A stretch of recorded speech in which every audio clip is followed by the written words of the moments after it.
পাচ্ছেন যে এখানে একটা কলা গাছ আছে, তারপরে হচ্ছে বেদানা গাছ। তো বেদানা গাছকে কাটিং করেছিলাম, তো কাটিং করার পরে অসংখ্য ডালপালা গজিয়েছে। তো আসলে এই দুটা গাছকে কখনো খাবার দেওয়া হয়নি, তো আসলে আজকে খাবার দিব। তো আপনারা দেখতে পাচ্ছেন যে আমি মাটি আলগা করে নিয়েছি এবং এই সাইড দিয়ে খাবার দিব, তারপরে হচ্ছে আবার ঢেকে দিব। তো কি খাবার দিব সেটা হচ্ছে কিচেন ওয়েস্ট, এই যে এগুলো, ঠিক আছে, এগুলো খাবার দিয়ে আমি ঢেকে দেব।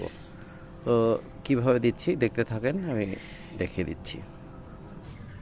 তো এই যে এইভাবে আমি খাবারগুলো দিয়ে দিলাম, তারপরে আস্তে আস্তে মাটিগুলো এভাবে আমি ঢেকে দিব।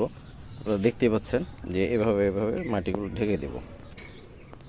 এই যে এভাবে মাটিগুলোকে ঢেকে দিলাম। তো আসলে এভাবে আপনারা বাড়ির ওয়েস্টেজ যেগুলো আছে সেগুলো দিতে পারেন, তাহলে জৈব সার হিসেবে কাজ হবে এবং বৃদ্ধি ভালো হবে। ধন্যবাদ।